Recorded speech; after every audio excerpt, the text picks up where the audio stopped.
नमः शिवाय। श्री शिवपुराण रुद्र संहिता तृतीय खंड अध्याय 2। नारद जी ने पूछा, विद्वन, अब आदरपूर्वक मेरे सामने मेना की उत्पत्ति का वर्णन कीजिए। उसे किस प्रकार शाप प्राप्त हुआ था, यह कहिए और मेरे संदेह का निवारण कीजिए।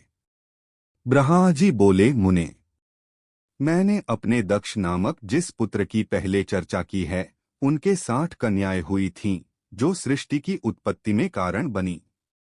नारद, दक्ष ने कश्यप आदि श्रेष्ठ मुनियों के साथ उनका विवाह किया था। यह सब वृत्तांत तो तुम्हें विदित ही है। अब प्रस्तुत विषय को सुनो। उन कन्याओं में एक स्वधा नाम की कन्या थी, जिसका विवाह उन्होंने पितरों के साथ किया।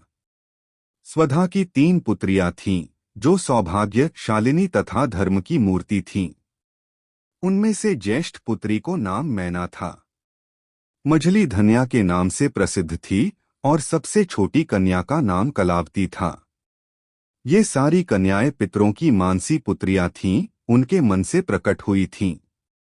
इनका जन्म किसी माता के गर्भ से नहीं हुआ था, अतएव ये अयोनिजा थीं, केवल लोकव्यवहार से स्वधा की पुत्री मानी जाती थीं।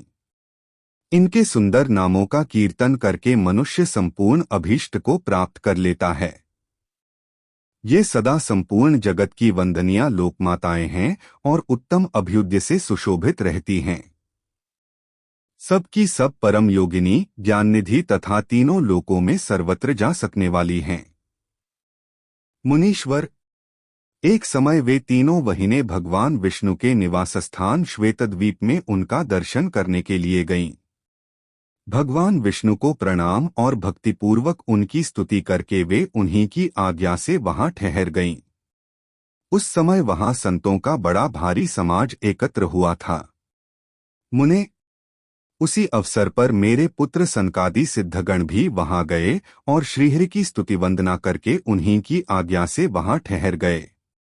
सनकादि मुनि देवताओं के आदि पुरुष और संपूर्ण लोकों में वंदित हैं।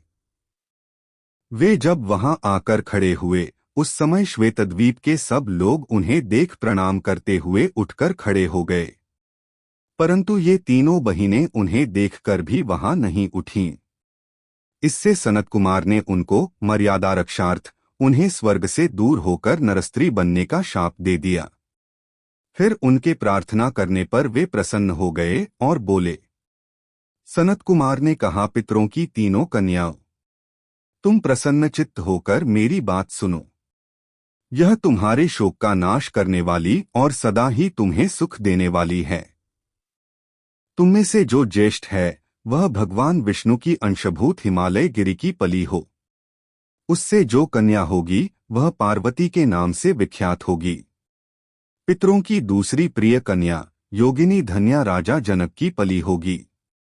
उसकी कन्या के रूप में महालक्ष्मी अवतीर्ण होंगी, जिनका नाम सीता होगा। इसी प्रकार पितरों की छोटी पुत्री कलावती द्वापर के अंतिम भाग में वृषभानु वैश्य की पली होगी और उसकी प्रिय पुत्री राधा के नाम से विख्यात होगी।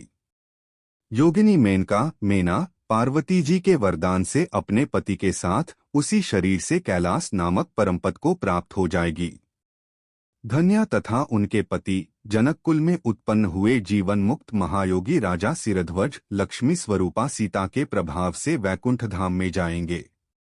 वृषभानु के साथ वैवाहिक मंगलकृत्य संपन्न होने के कारण जीवन मुक्त योगिनी कलावती भी अपनी कन्या राधा के साथ गोलोक धाम में जाएगी, इसमें संशय नहीं है। विपत्ति में पड़े बिना कहा किनकी महिमा प्रकट होती है।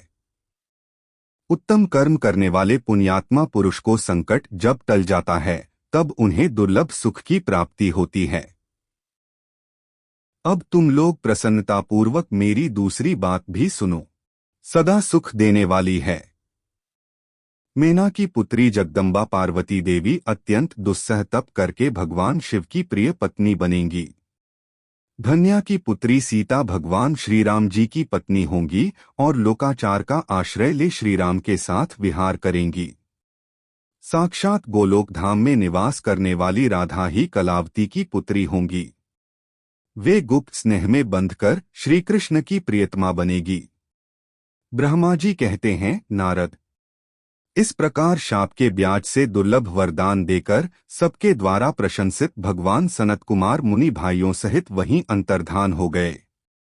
तात पितरों की मानसी पुत्री वे तीनों बहिनें इस प्रकार शाप मुक्त हो सुख पाकर तुरंत अपने घर को चली गईं।